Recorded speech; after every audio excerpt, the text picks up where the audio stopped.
Welcome to our episode 2 in the Media Freedom Rapid Response in Focus, MFRR in Focus news webinar. Last week was the International Day to End Impunity for Crimes Against Journalists on November 2, and this week we are airing this episode in commemoration of the slain journalists and to have a closer look at the cases of impunity. In the past month, when we have had our first episode, since then, the MFRR registered at least 301 alerts concerning physical and verbal attacks on journalists and media workers in the EU member states and candidate countries. And this statistic, of course, covers the whole of 2021. And in the past month, a lot has been happening with the MFRR in terms of activities. You may have a closer look at all the activities and developments throughout our monthly newsletter, MFRR in Focus. And to do that, please sign up. One of the most significant developments of the past month was, of course, the MFRR's Slovenia mission. In mid-October, a delegation from the MFRR traveled to Slovenia as part of an advocacy mission to follow up on the publication of a report in the summer. The delegation, consisting of members from EFJ, ECPMF, and the IPI, met with stakeholders from the country's top journalist associations and representatives from the public broadcaster and the Slovenia press agency, two public service institutions under serious pressure too. You can find more information about the challenges facing media freedom in Slovenia in this month's MFRR in Focus newsletter. And there was also a development regarding the case of journalist Peter de Vries. In the Netherlands, the first hearing in the case against suspected assassins of veteran crime reporter Peter de Vries, who was shot in Amsterdam on the 6th of July, was held on October 18. Alongside this trial of the suspected perpetrators, investigations into who commissioned the murders remains going on. And to give a more detailed outlook on the alerts from the past month on mapping media freedom, we now turn to Antje Schlaf, the Mapping Media Freedom Consultant. Antje, please welcome. Thank you, Gökhan. I will present some key statistics from mapping media freedom. Last week, we published alert number 6,000 on our platform, and only this year we documented already nearly 500 alerts for European member states and candidate countries. Our focus today is also safety of journalists. So out of these nearly 500 alerts, nearly one in 5 incidents included physical attacks. 39 cases resulted in injuries, and 2 journalists have been killed. 41% include verbal attacks, so this comprises intimidation, threatening, harassment, and other things. Who are the main sources or aggressors within physical and verbal attacks? 58% are performed by private individuals who see the press more and more as their enemy. We have 13% performed by unknown sources. This is mainly related to online harassment. And there's also a considerable amount of attacks performed by police and state security, as well as legislation, government, and public officials. Where do these attacks happen? 38% happen during protests, 22% online and digital, mainly online harassment, and 17% on public places and streets. And if we look at the proportion of the topic, COVID-19, 34% of the physical and verbal attacks were related to COVID-19, and this is mainly related to attacks against journalists during protests against corona measures. So thank you, and back to Gökhan.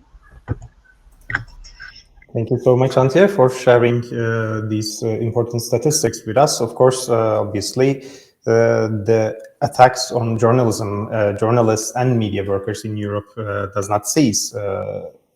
October has been a hot month, obviously. And now we can turn to the head of Europe and Central Asia team at Article 19, Sarah Clarke. Welcome, Sarah. Hi, Gökhan. So you have been in Malta recently, and I would like to ask you a few questions regarding the case of Daphne Caruana Galizia. Especially this month, it has been in our focus with the day to end impunity for crimes against journalists. It is a special topic for us to be included. So could you please briefly explain us who was Daphne and what happened to her in the first place? So Daphne Caruana Galizia was Malta's leading investigative journalist. She was investigating corruption at the highest levels of power in the country. For 30 years, she worked almost alone as the most important investigative journalist in Malta, and she was referred to as a one-woman WikiLeaks. She investigated corruption, human rights abuses, and a range of other issues of political malpractice. 4 years ago, when Daphne was leaving her home, actually to go to the bank because her bank account had been frozen by the Minister of the Economy due to one of over 40 Schlaf lawsuits that she was facing, she was killed in a car bomb. She was 53 years old. It was an assassination which rocked Europe to its core, to have journalists killed within the EU. And it really exposed the immense dangers that journalists investigating corruption in Europe face. And unfortunately, we've seen that a number of journalists in Slovakia and Greece and the Netherlands who are covering crime and corruption have been killed since then. Daphne's killing also shed light on all of the abuse that she faced in the 30 years of her career as a journalist. Her house was set on fire. She was subject to huge political campaigns smearing her. She was subject to huge amounts of legal intimidation and harassment, including Schlaf lawsuits. And these really paved the way for her killing, because all of those, not just all of the threats and intimidation that she faced went unpunished, but indeed the corruption which she exposed went unpunished. And because that corruption to this day still has not been prosecuted, Daphne was placed at immense risk, and journalists who continue her work are at immense risk in Malta. So it was in this context that our delegation returned 4 years after her assassination to meet with the Prime Minister.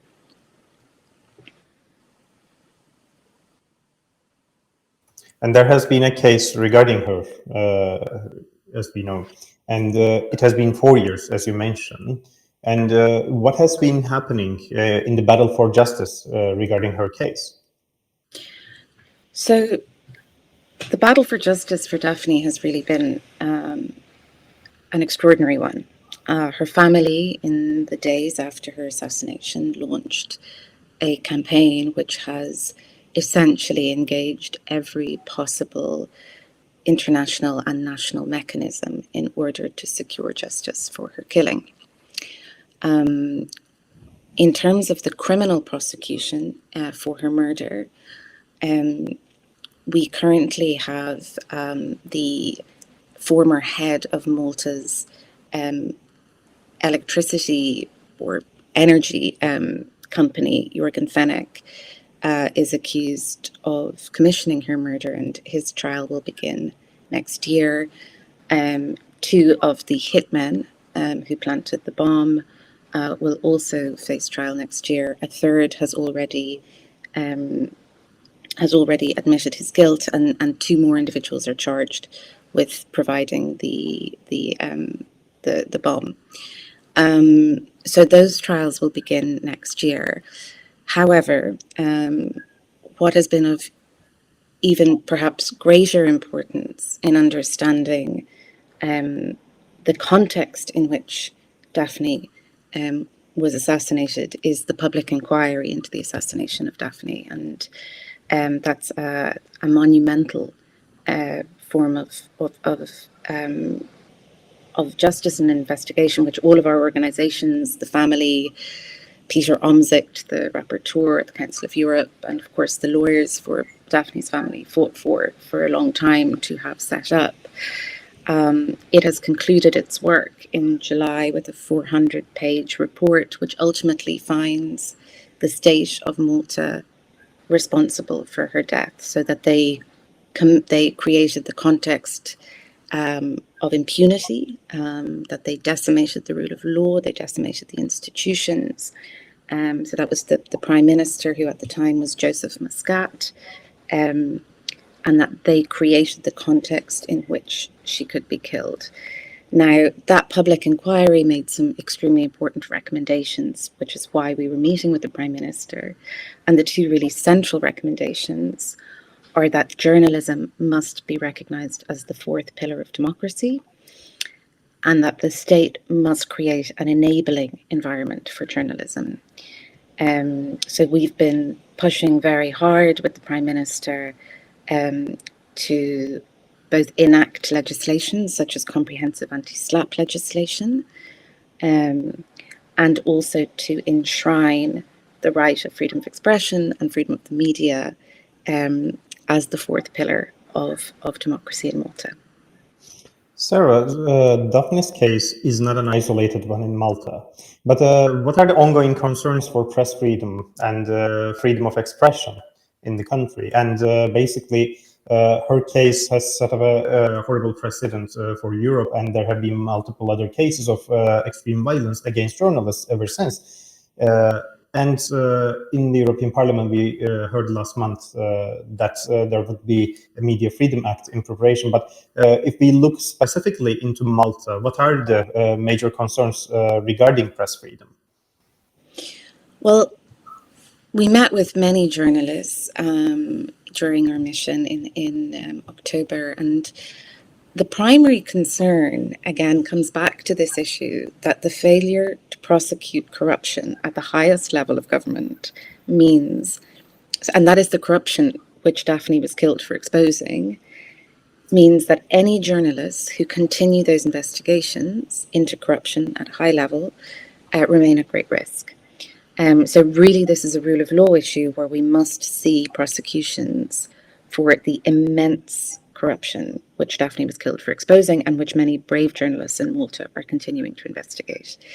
Further to that, we must see adequate protection of journalists. So in terms of a comprehensive mechanism that is a unit within the police. And we did meet with the police commissioner, and we made it very clear what an adequate form of a protection mechanism should look like. And we've really offered our technical assistance both to the police commissioner and to the Prime Minister. We must have comprehensive anti-SLAP legislation, because journalists in Malta are still really facing a huge number of SLAP cases. And ultimately, it's this issue, and we said this very clearly to the Prime Minister, is that we're still very concerned that what happened to Daphne could happen again in the current environment. Journalists are facing a huge number of threats, intimidation, and at a political level, they're facing daily smear campaigns, dehumanization campaigns, both from both political parties, and also from the media. So in Malta, each political party has their own media. So these are essentially constantly reinforcing a dehumanizing message about journalists and the media, and that places journalists then at great risk. So we're asking, especially ahead of the elections that are coming up in Malta, that both parties pledge to end the harassment and the smear campaigns of journalists. That is a positive promise, as you said. And thank you so much for joining us today, Sarah. And for our next speakers, we will be joined by Paola Rosa, OBCT's coordinator of the Resource Center on Media Freedom in Europe. Welcome, Paola. Hi, hello to everyone. I would like to ask you a few questions as well. According to the number of alerts on mapping media freedom regarding street violence during protests, Italy is standing out quite as a dangerous place for journalists lately. The situation seems tense, and as the protesters are disorganized and almost each protest turns violent rapidly, journalists become the target of this violence. Under this atmosphere, what do freed media and journalism organizations are doing against this development in Italy? I can totally confirm it. In Italy, the situation is very tense on many levels. And since the government has decided to apply the Green Pass to all workers to access, to all citizens who want to access their work, protests have become a regular feature, a regular habit in the last 16 Saturdays. So every Saturday in almost every big city in Italy, there is a protest. And as you said, violent attacks on journalists have become so frequent that it is almost impossible to track them all in details. And this also opened to other acts of aggressions, of attacks, violence, and not only during protests. So there is a kind of climate against journalists. And what does the union ask? What do they want? The Federation of Italian Journalists is asking for government measures to protect journalists, of course, but as we know from past experience, the management of protests is not quite a specialty of Italy. And we also had among the alerts recorded by the Mapping Media Freedom, we also had attacks from the police. So this is quite not the right solution. The union is also asking for a kind of media literacy approach that can remind citizens how important are journalists for the freedom of expression. Anyway, impunity at this scattered level seems to be a common feature in Italy too, because all these crimes won't be probably persecuted. And this is very dangerous for the climate, for it's getting the new normal. Thank you so much, Paola. And in the MFRR in Focus newsletter this month, you may also see that on October 7, the Italian Journalists Union, FNSE, declared a general state of unrest regarding journalists are accusing the government and the parliament of ignoring the need for comprehensive legislative and concrete measures in support of the Italian media sector, thus violating Article 21 of the Italian Constitution. You may watch a video interview with the General Secretary of the FNSE, Raffaele Lorusso, who was explaining to us the reasons for the protest in this video edited by OBCT. And next in our news webinar will be Jamie Weissman from IPI. Hello, Jamie, and you will be showing us an interview that you have conducted. Hi, Gökhan, thanks. Yeah, sticking with the theme of impunity here, we've just heard from Sarah in Malta, where progress, although at times very slow and agonizingly slow, progress is being made to bring those responsible to justice. But frustratingly, that's always not the case. In Greece, those behind the killing of reporter Georgios Karaivaz earlier this year have still not been identified or prosecuted. Now, Karaivaz was a veteran journalist who ran an investigative news website which focused on crime and policing. And he was ambushed by two men on a scooter and gunned down outside his house in broad daylight on April 9th. And police since have said that the professional style, manner of the assassination indicated the involvement of Greek organized crime groups. So the killers have yet to be held accountable, and little information seems to be made public about the status of the investigation, which is really leaving quite a chilling effect over the country's landscape for media freedom. So to get a sense of what kind of impact this ongoing impunity has on Karaivaz's loved ones, I spoke to his son, Dimitris, who spoke to us spoke to the MFRR from Athens. So we'll watch the video now. Well, hi, Dimitris, and thanks for joining us on this episode of the MFRR in Focus. I wanted to kind of start by asking you just to tell me a little bit about your father, the type of person he was, and the crime reporting that he was specialized in during his career. To start off, I want to thank you for including me in this episode. And as regards to my father was a very simple man. He didn't want riches. He didn't want extravagance. He wanted to have fun. He wanted to eat good food, to drink fine wine, to go on vacation.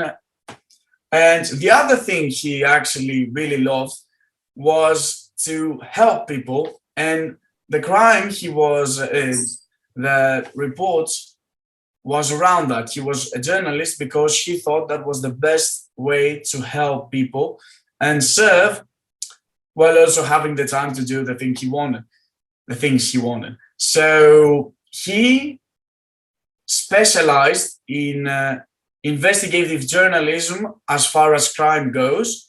And he had also opened a site in the last probably 10, 11 years. I don't actually remember because I was too young when the site was formed, where it had taken a wider spectrum of political and social events.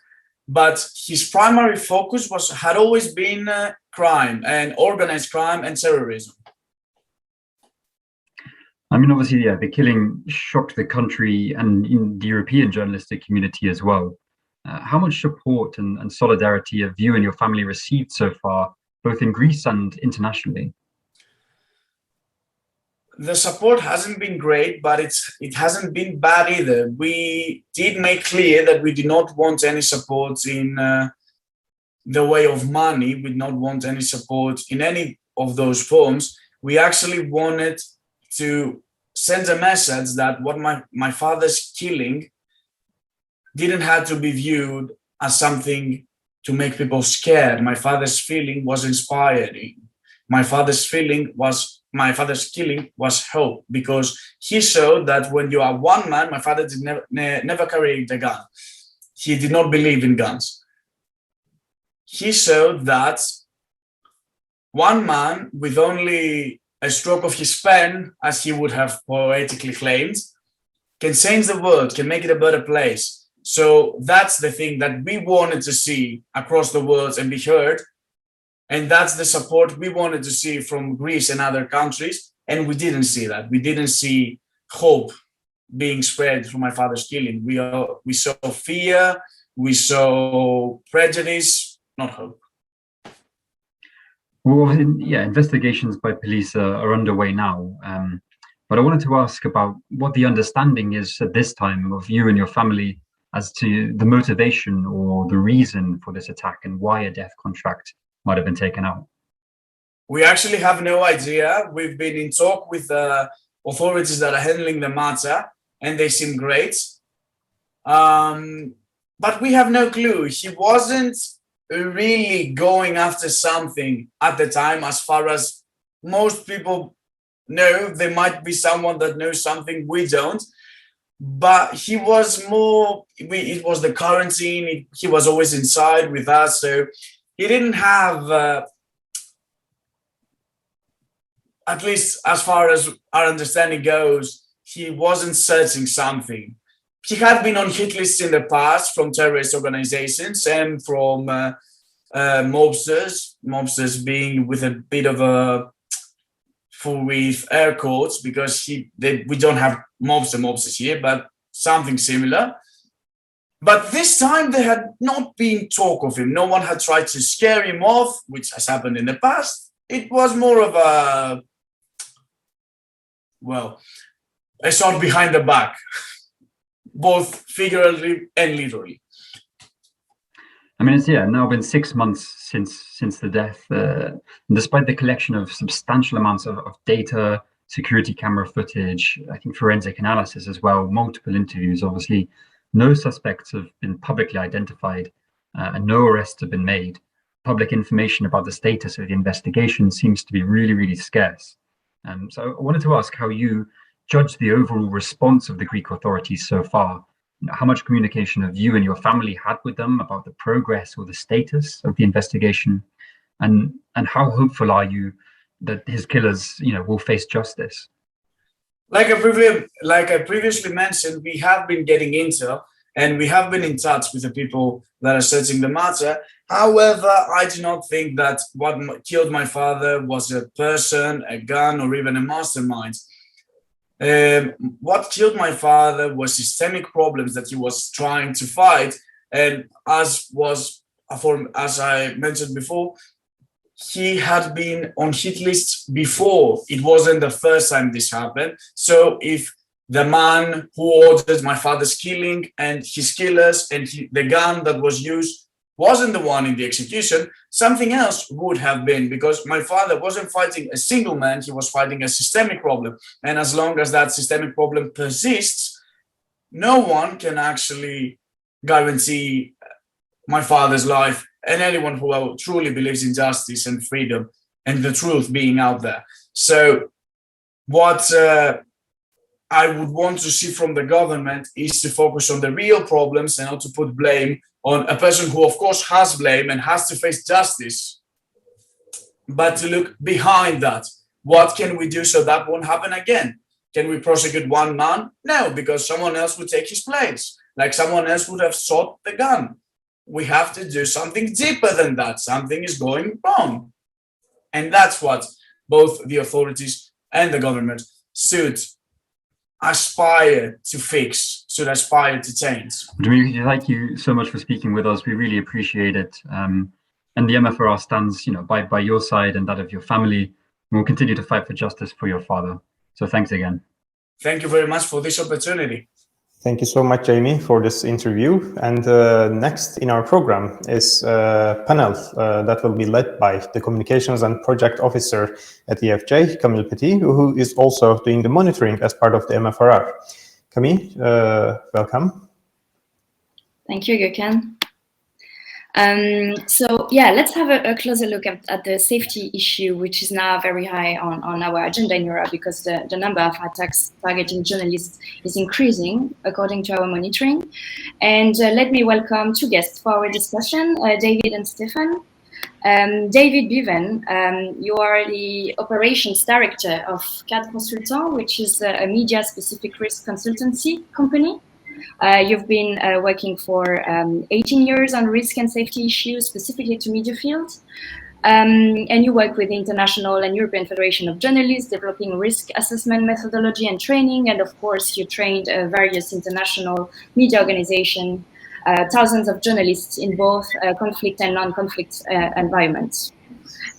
Stefan Bentele, you're a freelance journalist from Germany who specialized in extremisms, and in the past year and a half, you've been covering many protests that took place against the COVID measures and vaccination, and you were targeted yourself several times, and not least for this reason, you decided to take your safety very seriously, and you actually benefited from David's training.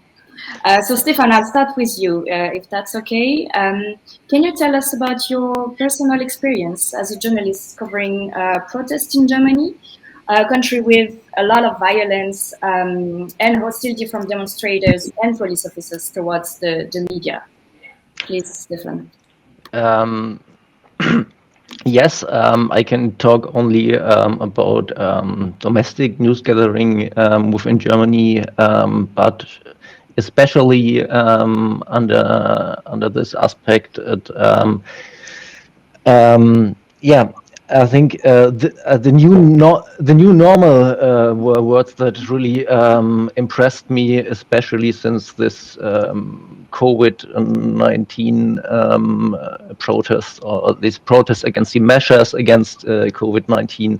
There's a new potential of violence and extremism within street demonstration. We had the numbers at the beginning. I think it was like about 30%. The number of the population who is willing to do violence is rather low, but on this demonstration you have a general press hostile climate, and every kind of news gathering. You just have to take a camera and you are enemy number one. And also the new normal, what impressed me. This is also a new phenomenon for me, that attacks, or maybe not attacks, but just not acting in situations where journalists are in danger, that more and more policemen are getting involved or acting in this. So and I can just officially say thank you to Dave. It was his training was really great, and I think should become a standard for journalists. Yeah, we'll come back to the course and how this is now impacting your journalistic practices just in a minute. But can you tell us a bit more how exactly this hostility from protesters or police officers has affected your work, your reporting on the field? Yes, without really this training for risk assessment, I wouldn't go out anymore. In no way on this COVID-19 demonstration I'm mixing under demonstrators. I always stay at these sites. We had, I think Dave can say more about this, the planning issues. Maybe the best thing is just an example that happened some time ago. I was standing next to some 5 or 6 policemen and just photographing police measures against demonstrators, just taking pictures. One demonstrator was running towards me, and I could say, okay, I guess he will not attack me. It's just he will just try to intimidate me. And also Dave told us de-escalation strategies, and so I just saw him coming, showing no fear, being trying not letting becoming a fear to anger, and just stood there, looked at him, relaxed, looked at my body language, camera at the side, and he was really that close, looked eye to eye. And so I have a lot of this situation, but guess what happened in this moment? I was grabbed by the side, my arm was turned around just by a policeman, and especially this is for me a new development before this COVID-19, especially on extremistic demonstrations. If any violent protester attacked journalists, police came and stopped it. And now it's this, okay, press is rather disturbing, they are making people distressed, so let's take them out. And this was really escalated in me, for me, that much that that's now a real internal investigation. So I was, in my eyes, and I told that to police, I reacted perfectly, and I think it would have stopped by this. I showed was just relaxed and he would have left, but really the policeman threw me away. Of course there are investigations against him, but that's what I wanted to ask you. So you have reported these verbal and physical attacks, right? Yes. I must say the police denied even to take the personals of the attacker, of the person who was running towards me, and was for luck there was a colleague who took pictures and videos of the whole situation. But this is something that I learned in general that yeah, before I studied law and put a claim on this, but this takes years, and policemen never get put a claim in this. And so my style in handling this, and it worked perfect in this, is just putting it on site number one of the of any local press, and then it is only on internal investigation of the Federal Bureau. Criminal Bureau, because I got state media involved, and they just did a call, and this is the only reason why the investigations are going deeper and serious. And otherwise, I think they would have, weeks ago, they would have just stopped it. So this is something that works great in Germany. There is no official partnership between the unions, but if there's an attack on a journalist, and we have one nationwide unique press ID, if this journalist has this press ID, over all political borders, the lines are closing, and this is then a no-go, and you really get solidarity, and the unions stand behind you. So I think I would say this is the biggest worth I got from. Yeah, the importance to not feel alone and be supported. Well, exactly. What you describe is actually happening in many European countries, as Paola described, also in Italy, but we also see that in France, in Spain, and in other countries, unfortunately. David, I'd like to turn to you now. You heard the statistics presented by Antje, and after listening to the personal story of Stefan, how did we get there? How do you reflect on the journalist attacks taking place in Europe? First of all, thank you for having me. If we look at the statistics and the incidents that's happened during the period that we're talking about, if we have statistics, then we should analyze the patterns of these statistics. Okay, then evaluate how these statistics and incidents, how they impact on the journalist when they're news gathering in the field.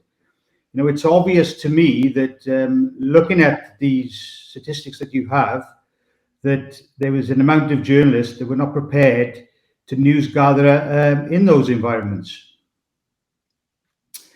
Now, if we look at sort of evolving patterns, yes, we can call them evolving patterns and looking at the future, what's going to happen.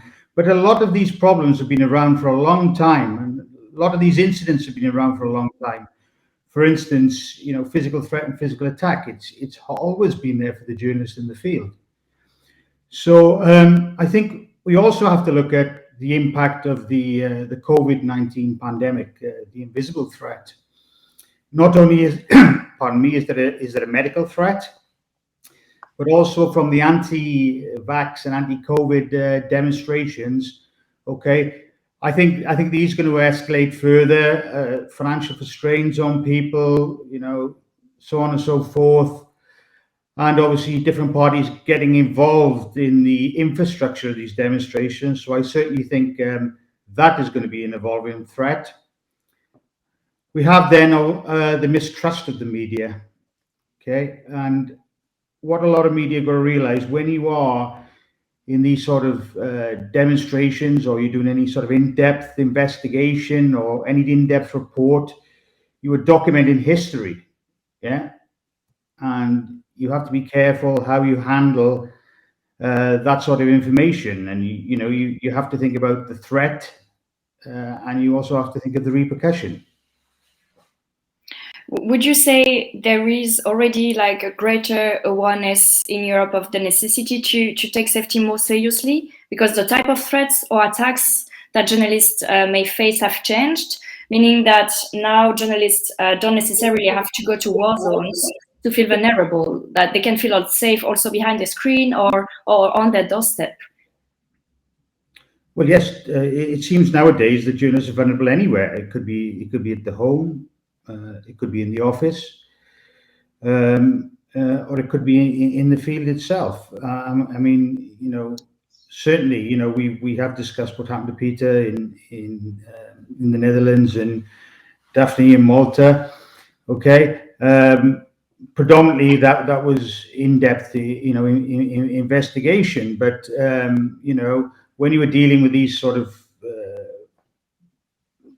stories, you know, you've got to think of how you analyze the risk, and you've also got to think, as I mentioned earlier, about the repercussions. But certainly, what's highlighting to me at this moment in time, as I speak and I train lots of journalists around the world, and especially talking to journalists in Europe, what's been highlighted to me is actually the digital and physical harassment of journalists, and what also is evolving is more gender-based attacks on these journalists.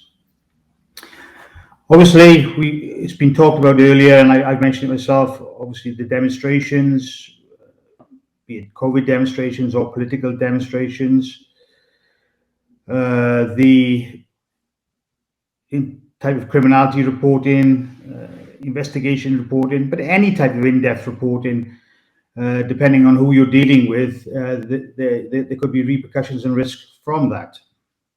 So how should journalists get better prepared to deal with these ongoing threats? Well then, last week I was in Montenegro training journalists on risk analysis for this particular project, actually. And when we carried out a media safety self-assessment to evaluate at what stage the organizations were at in Montenegro, we both came to the conclusion that there was nothing in place to give them any sort of guidelines or planning or any sort of crisis management strategy. There was nothing available to them, and they had no knowledge. I think the main dynamic for all journalists now that are operating in these environments is to be proactive, not reactive. And what this means basically is that throughout any planning process, the key is to anticipate risks and threats before they happen. From this, okay, we can create then countermeasures and try and mitigate certain risks. You can't mitigate or countermeasure all risks, because a lot of risks or threats come from opportunism.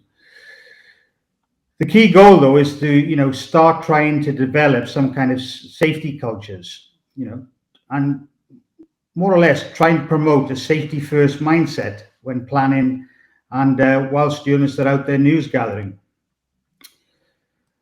But what we must remember is, different persons, different journalists, different organizations have different capacities. A freelancer has much less capacity available to them than a staff journalist. Okay, so the freelance journalist or the lone worker, they must rely on systematic risk analysis and strategies that can help them in these situations. One of the keys to this is planning and how to analyze the risk. From that, then they can start developing threat models, because a lot of these demonstrations, they run the same patterns. People that are doing sort of investigations on criminality, so on and so forth, okay, there are patterns from that. So all these need to be completed before the journalist sets about on their assignments. Now, from the analysis, then the journalists can start looking at some kind of rapid response mechanisms and crisis management strategies. So Stefan, I would like to turn to you now, because you have been following some of this risk assessment training. So can you tell us how this has changed your journalistic practices in terms of preparation and behavior in the fields? I would first say it the other way around. I looked back at all my work before and asked me at so many points, how could this work? Why didn't this go wrong? And why didn't much more happen? Why did I attacked at this point? And my sorry that it are Dave's words, but producing the story but not becoming part of the story was one of the part number one. So my biggest story is just a video where I got beaten by high politicians. Oh wow,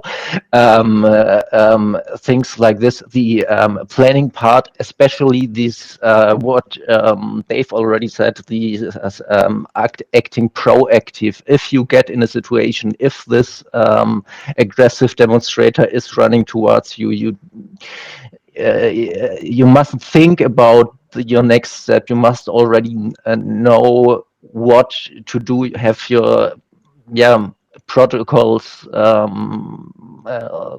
you follow, and it has changed it completely. It's hard to share this with other journalists because they, as long they don't get don't have an incident, they hardly see any need.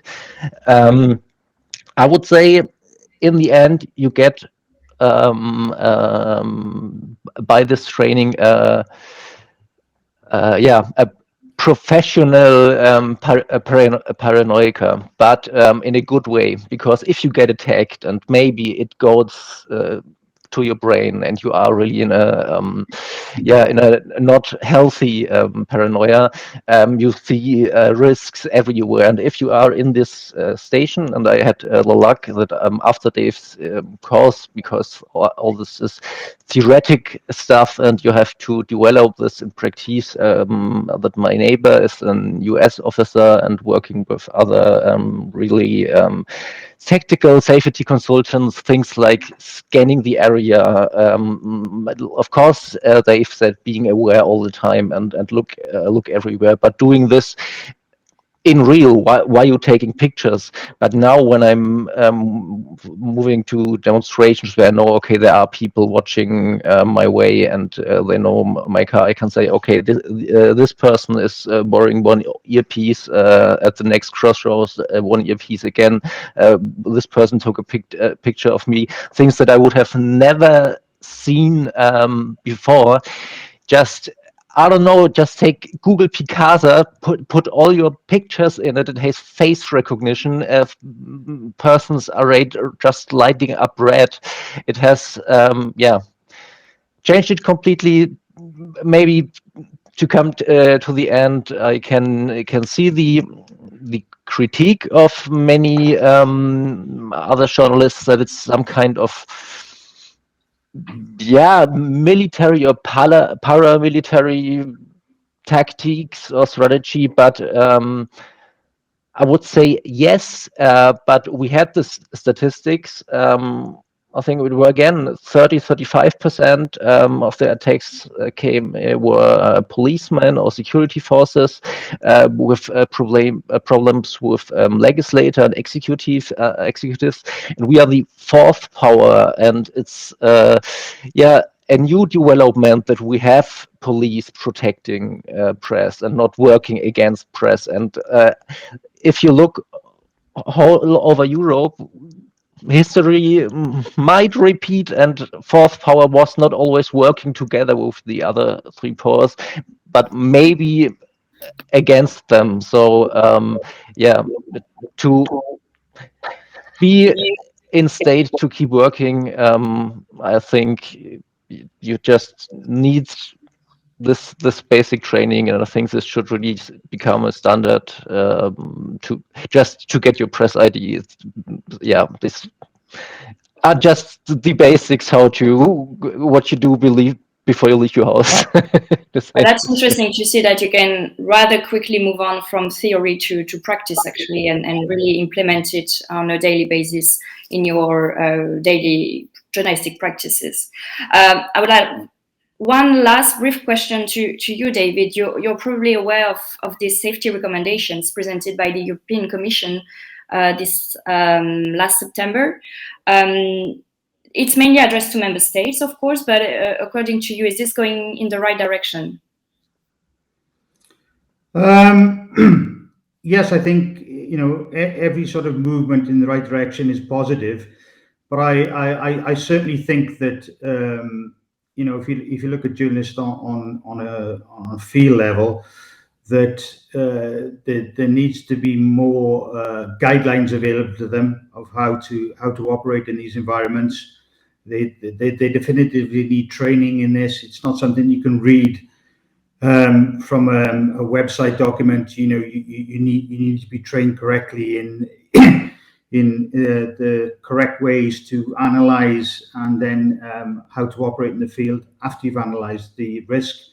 But more importantly, a lot of these journalists need backup, and there needs to be more social dialogue between the commission and agencies which are employing these freelance journalists, and even for staff journalists with their editorial management. And more meetings need to be held, and concerns need to be voiced, and these meetings will start producing or fostering a culture of safety.